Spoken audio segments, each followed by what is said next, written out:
doesn't matter. Fun for them. But apparently is not a fan of fireworks. We figured that out a couple of nights ago when we were out walking and somebody was setting off some actual ordinance. How many southern does the It was responsible. And just 20 short years later, I know. I can very think of the same. Your advice, it wasn't on purpose, because my wife got her first job out of graduate school. I remember you telling him. The dog always wins.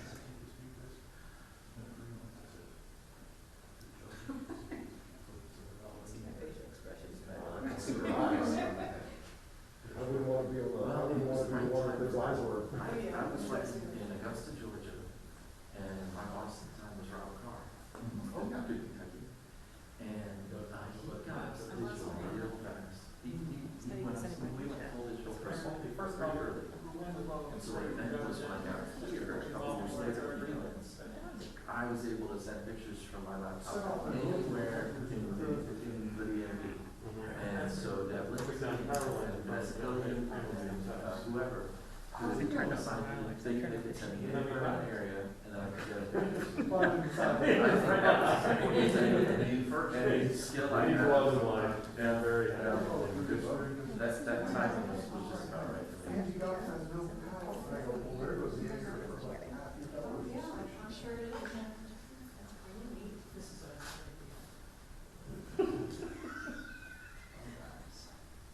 I want one of those. We lose her. We lose the franchise. I generated a book. What was the thing he did? I was over at the I assume. Oh, this is going to be over. They made it. I'll show you something that you can do that. I can show you this. I also have this one. Oh, no.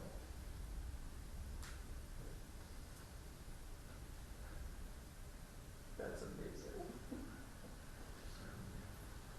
Also this one. I like that so much.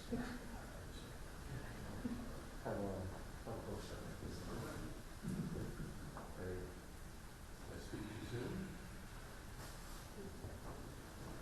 Looks like a piece of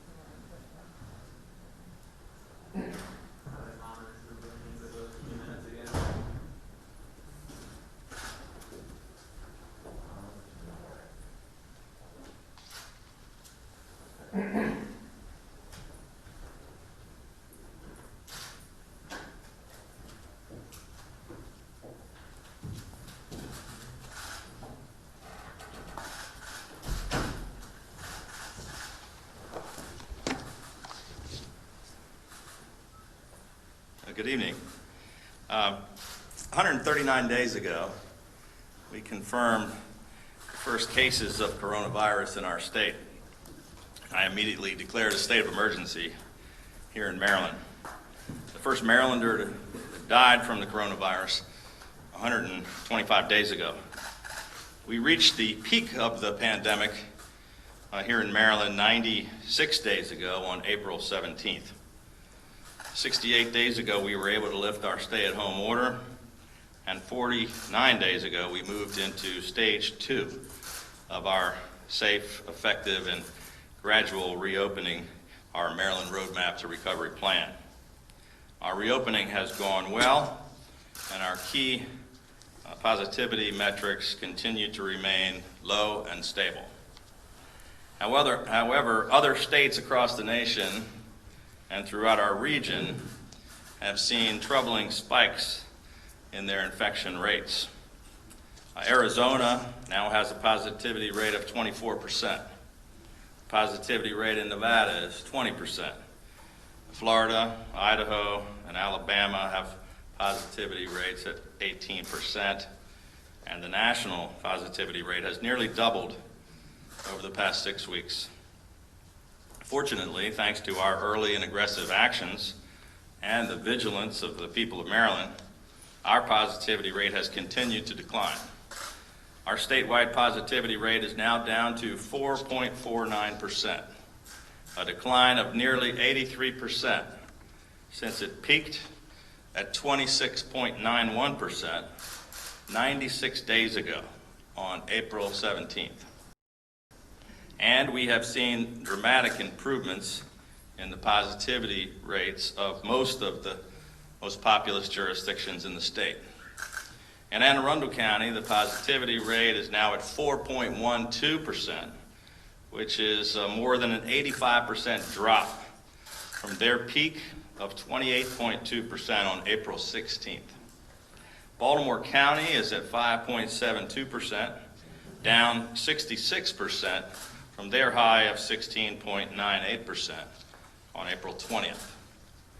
In Baltimore City, the positivity rate is down nearly 77% from a high of 27.38 on April 19th to 6.33% today. Montgomery County has dropped by 90% from a high of 32.64 on April 20th to only 3.27% today. Prince George's County is down to 5.85%, which is a decline of 86% from a high of 41.96% on May 2nd. And in Howard County, the positivity rate has dropped by more than 85% from a high of 28.11% on April 29th to only 4.04% today.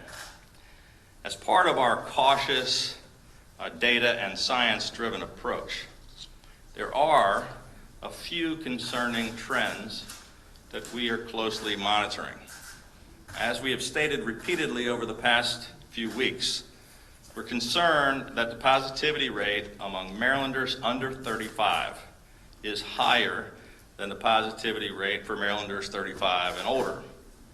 Positivity rate for Marylanders 35 and older peaked on April 17th at 29% and is down 88% all the way down to now being only 3.5%.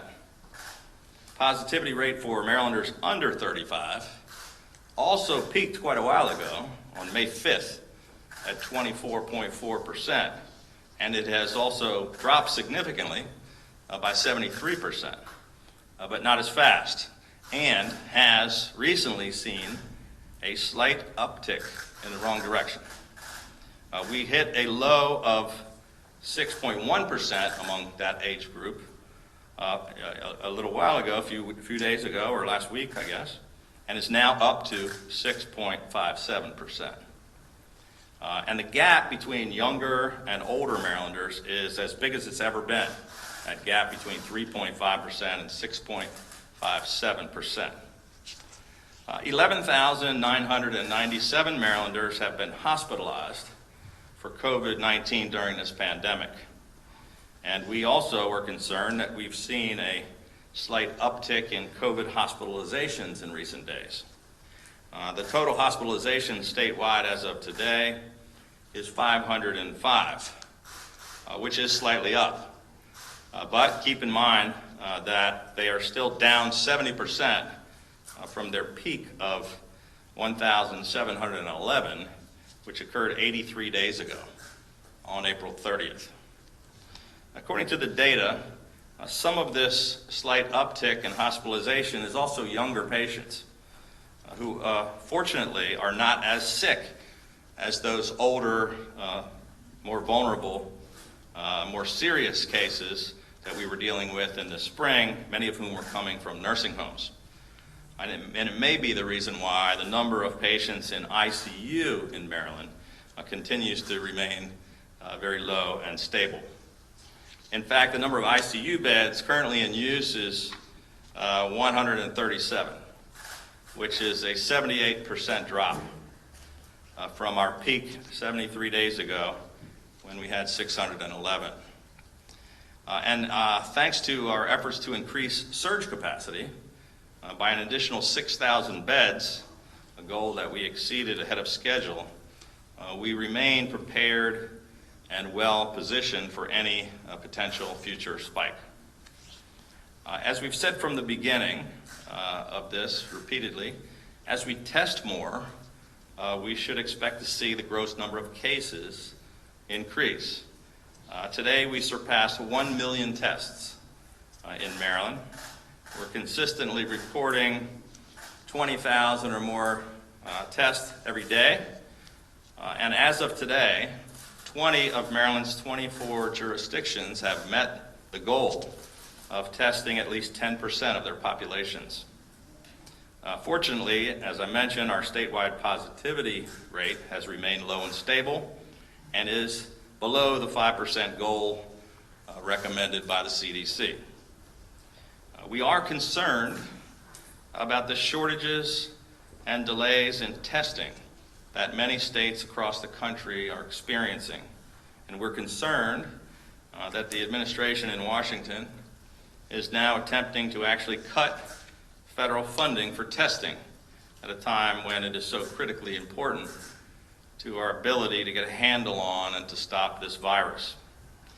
Today I led my 46th call just from the past few months with my fellow governors on the need for Congress to act quickly on additional relief for the states. And I was joined by my National Governors Association Vice Chair, New York Governor Andrew Cuomo, in putting out a bipartisan statement urging the Senate to approve state stabilization funding in the next COVID-19 relief bill. The recent dramatic spikes in the rise in infection rates in other states has significantly increased the national demand for testing and has caused delays of up to 10 days or more at commercial labs across the country. It is slowing testing results even for us here in Maryland. We currently have more than 220 testing sites available statewide. We've so far surpassed all of our testing goals, but many of them are seeing substantial delays, in some cases up to a week to 10 days, from some of these overwhelmed commercial labs around the country. So it has started to impact us here. But luckily, we have a contingency plan. 89 days ago, when there was very limited testing anywhere in America, I announced the unprecedented action that we had taken to acquire 500,000 lab-gun COVID-19 PCR test kits from Lab Genomics in South Korea. These high-quality test kits continue to be the centerpiece of our long-term testing strategy. We've utilized tens of thousands of these tests on our high-priority hotspots and outbreaks, including our effort to fight the virus in nursing homes and our poultry plants, and whenever we needed fast and accurate results. Last month, ahead of schedule, we opened our very own signature state lab, which we built at the University of Maryland, Baltimore, to do our own processing of these tests. It is now staffed up and fully operational, enabling us to ramp up even more of our own in-house testing by utilizing specialized Korean machinery and cutting-edge robotics. Now, unlike many of the commercial labs, which are experiencing these serious delays, we are able to turn around these highly sensitive Korean tests at our new lab, turn them around in 24 to 48 hours. So we are currently utilizing a couple thousand of these tests a day on those most important priority cases that need fast results. At our current pace, we'll be on track to have an adequate supply to carry us through the end of November, which is what our long-term plan called for. However, because of the outbreaks in other states and the shortages and delays in other testing, unfortunately, it may require us to utilize our strategic stockpile twice as fast as we had originally anticipated. In that event, we are prepared to acquire whatever additional lab genomics tests are needed in order to get us through the flu season and any outbreaks or spikes that we could still be facing in the fall, the winter, and even into 2021. Testing and contact tracing are keys to stopping the spread of this virus. And our state's expanded contact tracing operation has increased by 440% since we launched in April. From June 11th to July 18th, our contact tracers consistently conducted outreach to more than 80% of confirmed COVID-19 cases within 24 hours of the case being entered into COVID Link, which is Maryland's state-of-the-art data management platform. Contact tracers have been successful in reaching 75% of those cases. And one of the reasons why that percentage is not higher is because some Marylanders are either not answering the phone, but in some cases they're refusing to cooperate or participate in contact tracing efforts. And I just want to say that this is critical to helping identify those who may be infected and to helping us stop the spread. Not cooperating severely limits our ability to identify and contain this deadly virus. So I'm pleading with Marylanders, if you get a call from MD COVID, we ask that you answer the call and please cooperate with the investigators so we can help stop the spread. We're closely monitoring these spiking numbers in states across our region and states further to the south and west of our borders. And we continue to strongly advise Marylanders to refrain from traveling to areas that are experiencing rapidly escalating positivity. Anyone who does travel to one of these areas should immediately get tested and should immediately self-quarantine until testing negative. Only you can stop the spread of COVID-19. I want to make very clear to the people of Maryland again that this crisis is not over, and your actions may help determine whether we see a resurgence of the virus here in Maryland. You are still safer at home. Lower risk does not mean no risk. Outside activity is still much safer than inside. Employers should continue to encourage telework for their employees when possible, and individuals who can work from home should continue to do so.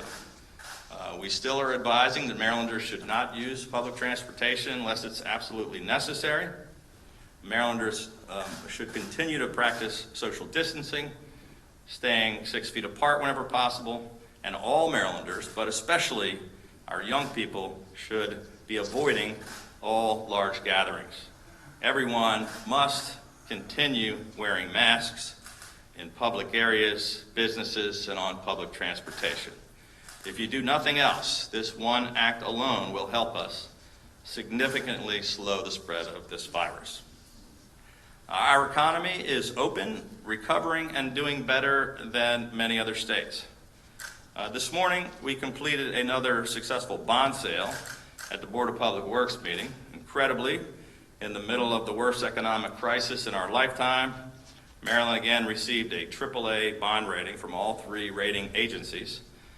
Today, we sold more than $1 billion in bonds, which means that taxpayers of Maryland save tens of millions of dollars and benefiting from much lower interest rates. In 60 days, we have already gained back nearly 97,000 jobs, and our unemployment rate is nearly 30% lower than the national rate, far better than most states in America, and is the very best in our region. But only you can keep Maryland open for business by wearing masks and by continuing to follow the public health guidelines. It's really pretty simple. No shirt, no shoes, no mask, no service. It's really not that hard. I want to remind Marylanders once again that the Maryland Strong Roadmap to Recovery plan was based on a flexible, community-based approach, which was requested by the county leaders and approved by our coronavirus recovery team. From the beginning of our recovery, we have given local governments the flexibility to take certain actions at their discretion, and we continue to do so. However, we're also continuing to press local leaders to actively and aggressively enforce the public health measures that remain in place, especially in the bars and restaurants across their counties. I want to commend Montgomery County for cracking down on a few businesses that were flagrantly violating those health orders.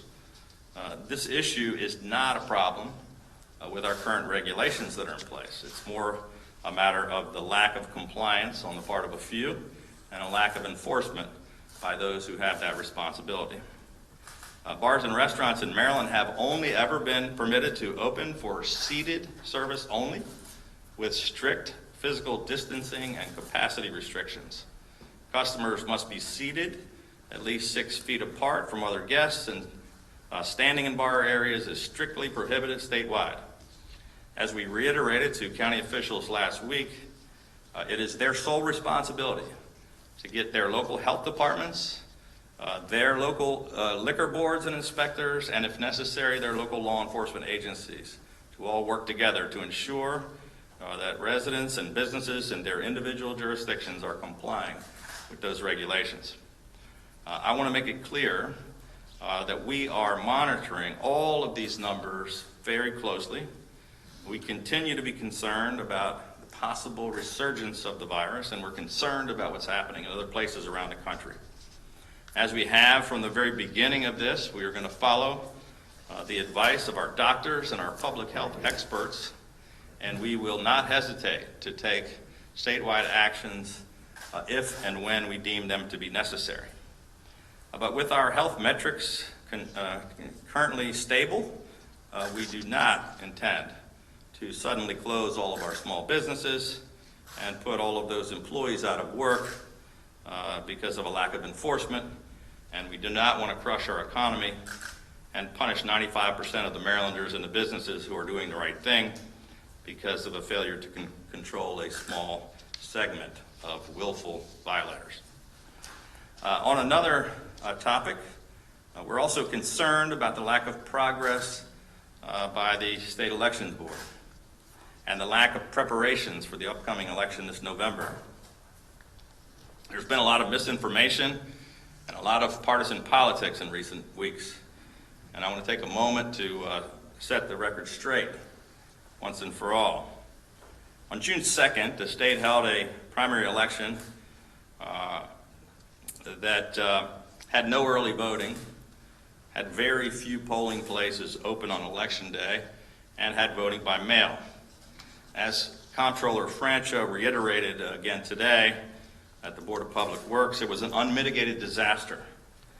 There were rampant problems with thousands or tens of thousands of Marylanders either not receiving ballots, receiving ballots late, receiving ballots for the wrong districts, receiving them in the wrong language, or having to wait in hours-long lines at the handful of polling places that were open on Election Day. With all of these problems, the leaders in both parties and the legislature demanded answers, called for investigations, and even called for new leadership at the State Board of Elections.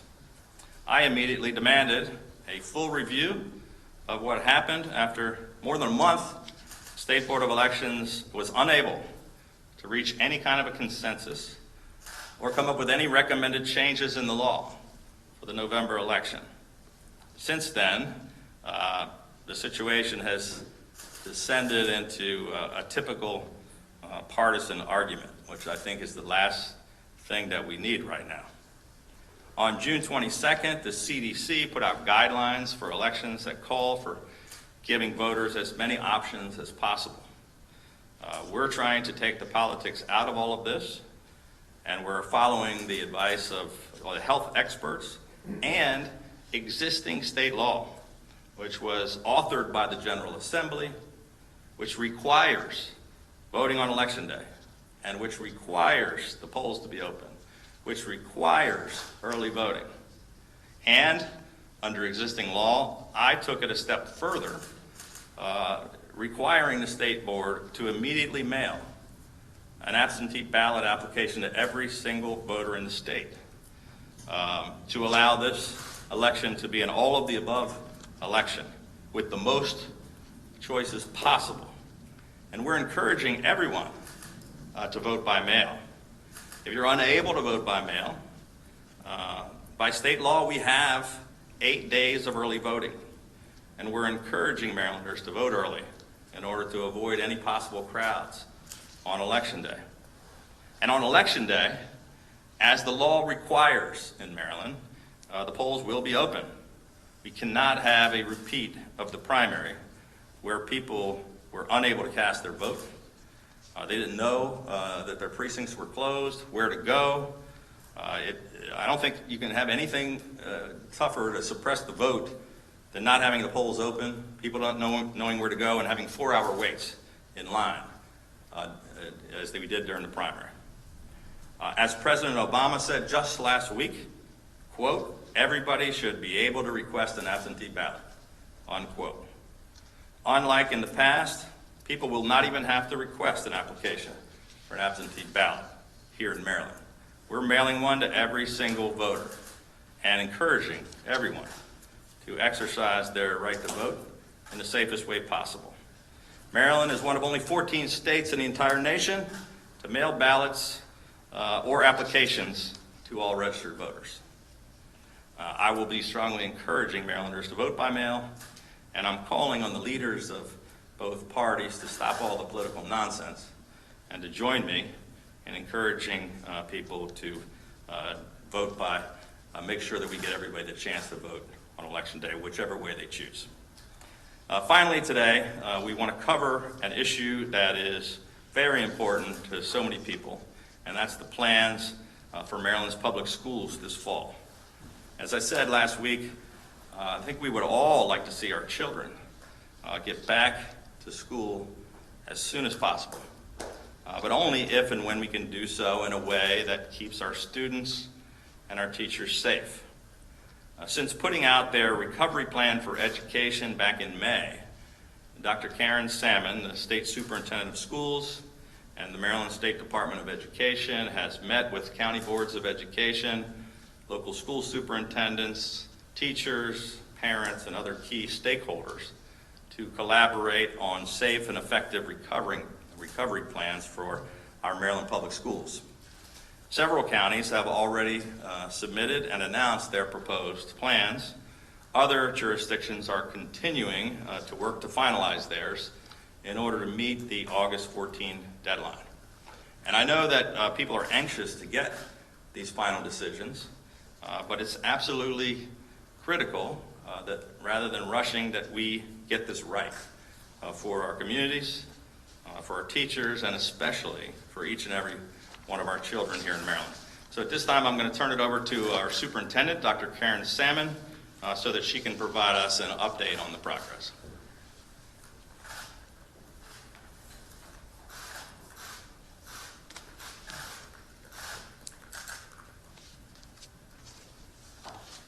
Thank you, Governor Hogan, and also thank you once again for your sustained and deliberative leadership during this critical time.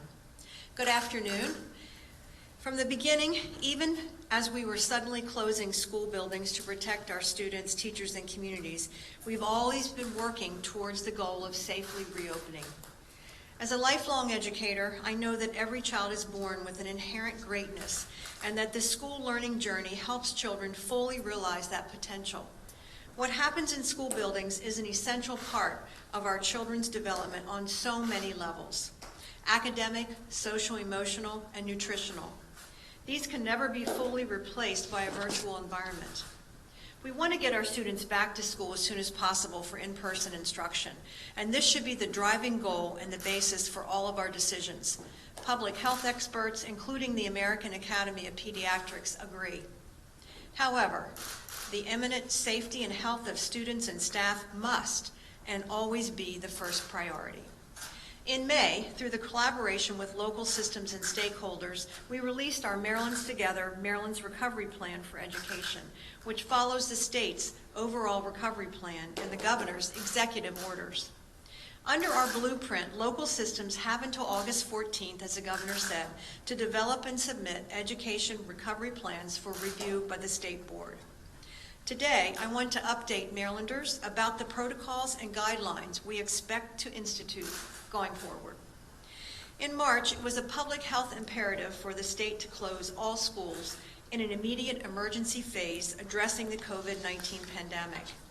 Now, with the state firmly in recovery, local systems will have the flexibility to determine in consultation with their local health departments how they will open and which groups of students and staff will be able to re-enter buildings.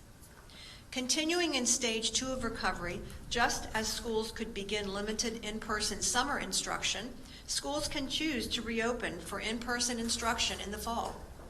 Depending on conditions in their locality, school systems may be more restrictive than the requirements outlined in the state recovery plan. Some systems have begun to lay a path to begin the year all virtual, and some plan to move forward with a hybrid approach. Our job at the State Department is to help systems succeed and keep staff and students safe, regardless of which path they choose. Within the framework of local control, the state will set a series of guardrails for school systems. First, all school systems must follow CDC guidelines for schools, which stress the importance of hand washing, physical distancing, and cloth face coverings. Face coverings must be worn by all staff and students, particularly when physical distancing is not possible. We cannot stress this enough. Second, all school systems must adhere to protocols instituted by state health officials for addressing an outbreak. Remember that an outbreak is defined as at least one laboratory case of COVID-19. These protocols, which we are releasing today, stress several elements, including communication and ensuring that a process is in place to notify the school community of a positive test and work with the local health department to activate contact tracing procedures. Schools will be providing written notification to all identified contacts and how long they should remain in quarantine. The school should follow instructions from the local health department for all matters concerning quarantine, exclusion, and return to school for persons with a positive test for COVID-19 and those who have had close contact. Third, all school systems must meet a series of benchmarks, including incorporation of equity as a component in the local recovery plan, establishing local education recovery stakeholder groups, identifying learning gaps and instructional placement of students, following and maintaining curricular frameworks with the Maryland College and Career Ready standards, adhering to the components of IDEA, Section 504 of the Rehabilitation Act and the American Disabilities Act, adopting and following health procedures as outlined by the Maryland State Department, the Maryland Department of Health, and the CDC, including cleaning and sanitation, ensuring safe transportation for all students, developing a system for tracking attendance, and following the Maryland Public Secondary School Sports Athletic Association guidance for interscholastic activities and athletics. As we reimagine our schools this fall, we remain committed to building a system that will deliver education safely and effectively to each and every student, with educational equity and educational justice as the cornerstone. This includes a special focus on special education, emergency school meal programs to ensure that no child goes hungry, and addressing the persistent digital divide. I want to thank the governor for his commitment to ensuring that we maximize the use of federal funding to help these schools and students most affected by the COVID-19 pandemic. Specifically, these funds ensure that more students will have access to remote learning and the expansion of targeted tutoring initiatives for at-risk students. We know that long-standing gaps in educational opportunity and access have been further exposed and widened by COVID-19. Our goal with these resources is to give local school systems the support and flexibility to focus on and prioritize students most impacted during this crisis. As always, we will be resolute in our approach on equity, providing intense learning opportunities for those who need it the most. To address the digital divide, $100 million is dedicated to equipping students with up-to-date devices and connectivity. Another $100 million is invested in tutoring and learning programs to address learning loss due to a time away from direct instruction and teacher intervention.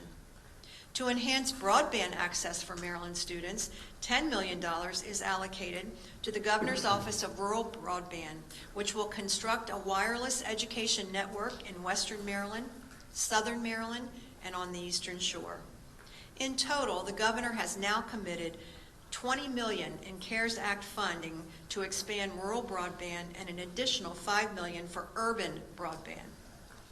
With the inclusion of $45 million from the Governor's Emergency Education Relief Fund, we have committed a total of more than $255 million in CARES Fund for educational priorities. Part of the GEAR funding also includes a competitive grant opportunity, which is available on our website under COVID-19 resources. I fully appreciate the wide range of input that we have received from our stakeholders, educators, parents, and teachers. The reopening of schools is a deeply personal issue.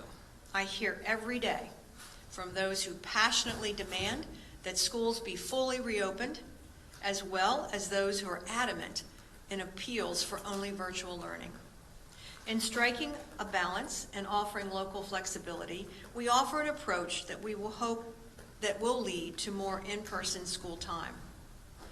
What happens in the weeks ahead, as the governor said, is largely dependent upon each of us, our actions and continued diligence to social distancing, taking all the necessary precautions to keep each other safe. It means wearing masks, washing hands, and being honest about health assessments, staying home and quarantining when necessary. Parents and guardians will be our strongest allies by conducting daily morning temperature checks and providing extra vigilance to help ensure that healthy children are boarding school buses and entering school buildings. As we experienced in the spring, parents will be left at time with the impossible task of coordinating work schedules with virtual learning. It's often been said that it takes a village, and again, we need to be reliant on family members, child care providers, youth centers, and other partners. I'm confident that if we stay on the current track, we can and we will return to normal operations in the coming year. Again, we will rely on every available resource to ensure that Maryland's children have full access to the quality, effective, and safe education that they deserve. The task of educating every child in Maryland is as complex as the world that they face. It requires the combined efforts of parents, students, teachers, administrators, government, business, and stakeholders. Together, we must support, protect, inspire, and empower. We are Maryland Strong, and we will continue moving forward together. Thank you.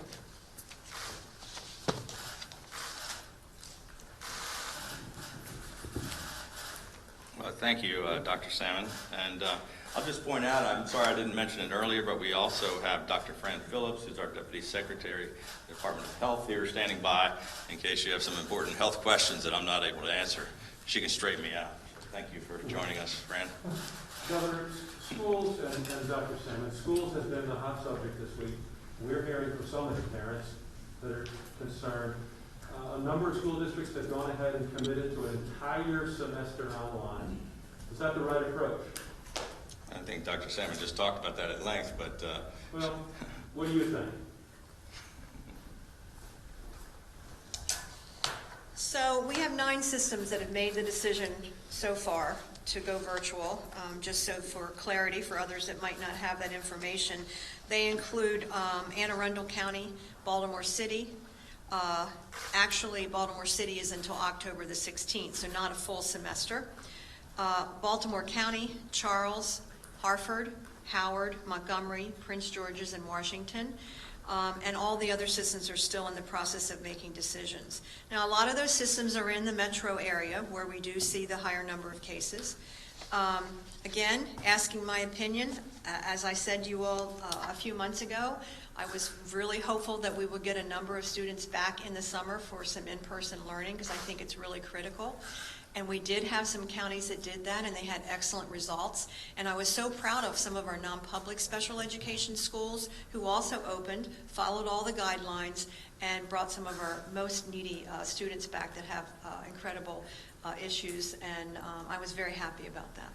Do you feel that those systems that have made a decision already should be reevaluated sooner rather than just putting this off until next year or later this year? Well, I think we all struggle with the decisions about what's the right timing for things. And I think, my hope is that wouldn't it be great if we have a vaccine and the situation changes, and maybe because we were so apt at going out digitally pretty quickly, maybe we could get our kids back. So I'm always hopeful. I am hopeful about many things, and I'm hopeful that we can get back to school, as I said, during this school year. Dr. Snyder, you mentioned about $100 million for London Austin tutoring. Could you summarize what that would look like in each individual school in terms of someone from outside the school system, have elementary students? So the $100 million for digital, it's more for digital devices, so we divided it up among all the school systems in terms of a per pupil allotment. So they can use that for digital devices. They can use it for connectivity to help students that don't have the connection.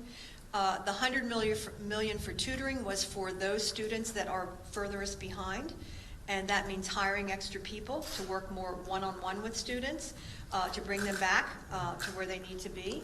And then the other money for the broadband is to really increase what we probably should have done years ago, back in, I'm talking about 2000, not now. We should have had this connectivity going on, and the governor's done a great job getting this ratcheted up to where we need to be.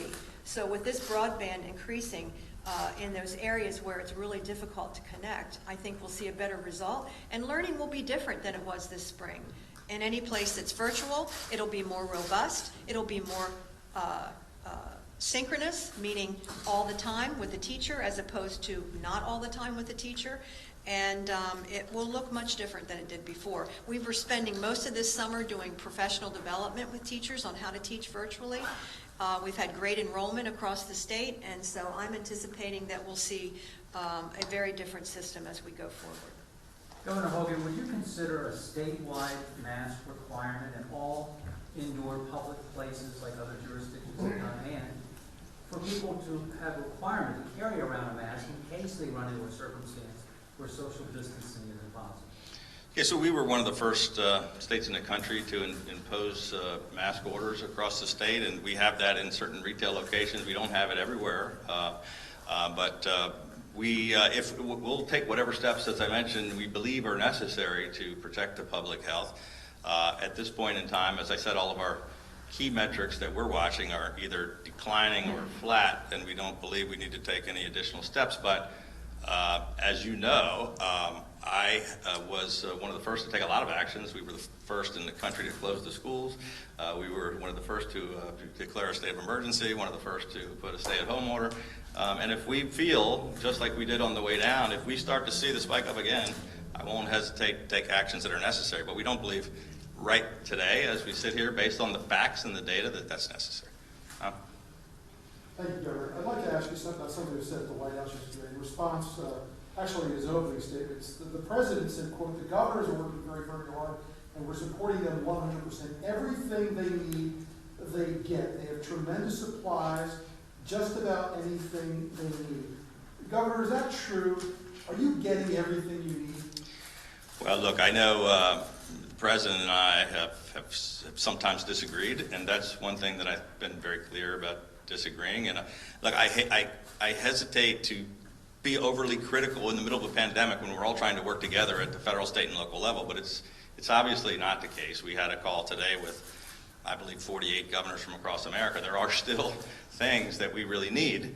I've said that I think they've really done a good job of ramping up in a number of areas, and we've improved on PPE. They did a really good job of ramping up, at our request, the Defense Production Act and producing ventilators. But we're starting to, again, as I mentioned in my remarks about testing shortages, not having supplies and running out of capacity across the country, it's looking like it was back in March and April. And so, no, I think there have been some improvements.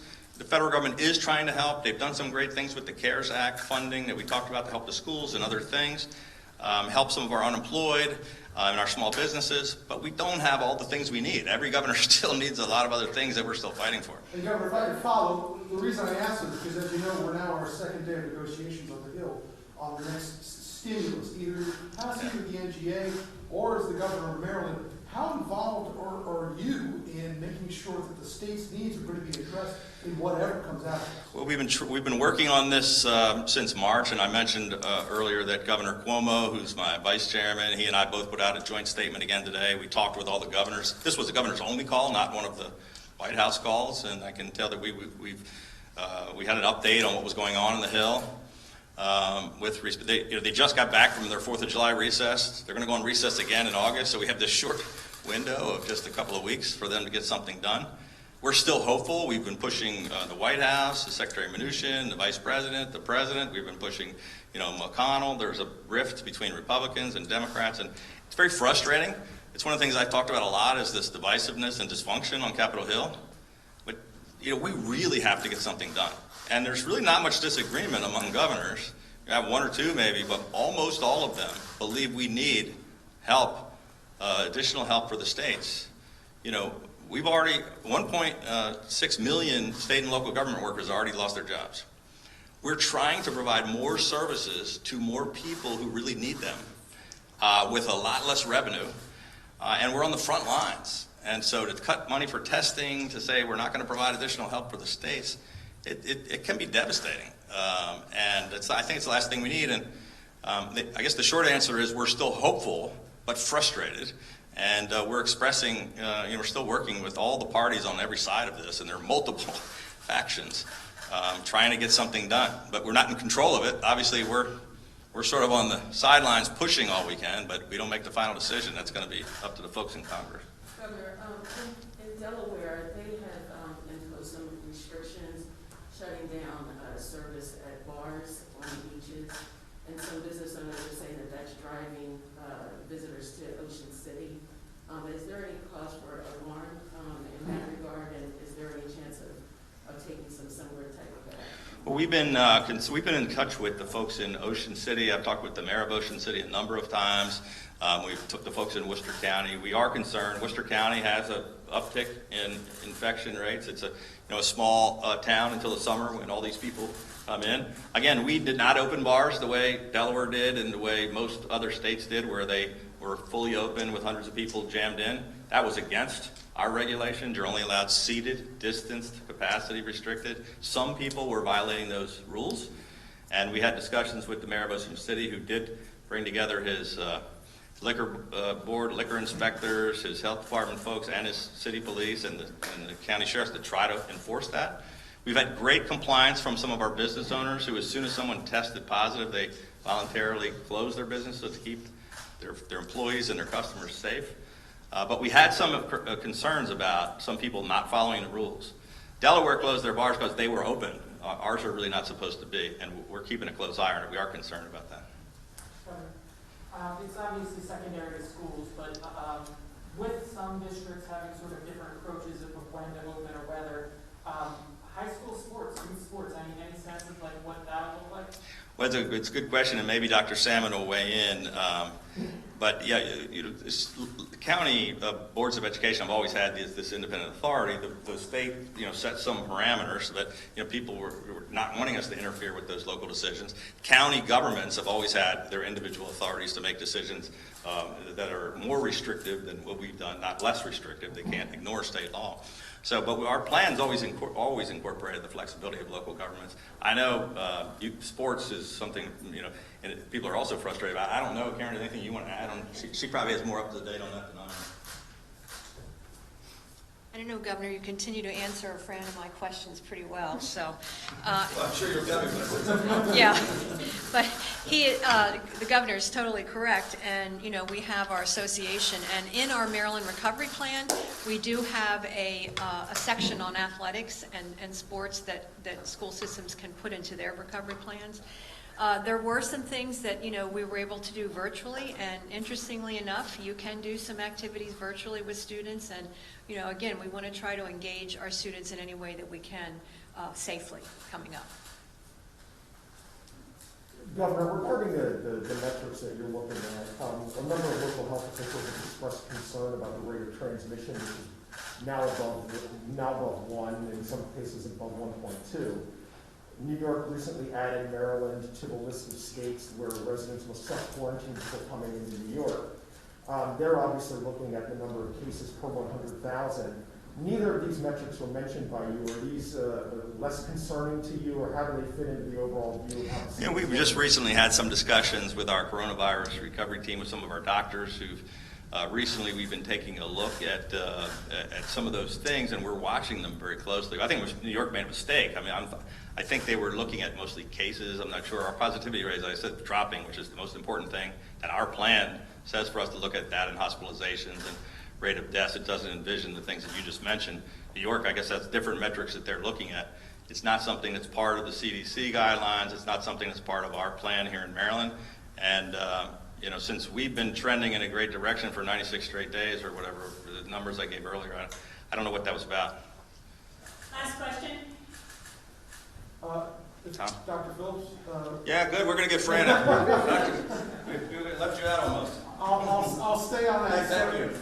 I'll stay on that subject, and maybe you can explain to us, because the numbers are improving, but yet we have New York and New Jersey saying that if you come from Maryland, you need quarantine for 14 days. So how should Marylanders interpret that?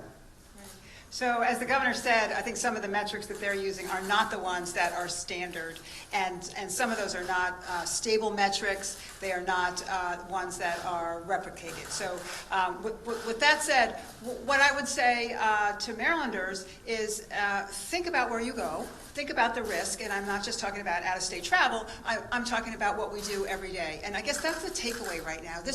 We have the control. We have the ability to further crush this if we individually take the steps that we know, and I'm going to repeat them again. It's hand washing, it's social distancing, it's masking, and it's thinking about yourself and your own ability to absorb risk when you make decisions about what you do every day. So that includes interstate travel, but certainly it includes other kinds of activities that people need to take a second look at. And I'm not just talking to people in my age group now. You heard the data on positivity. You heard that we have more younger people that are being hospitalized. And some of those people are hospitalized. They're not in ICUs, but they're very, very sick. So it kind of belies the idea that they are immune or somehow invincible or invulnerable.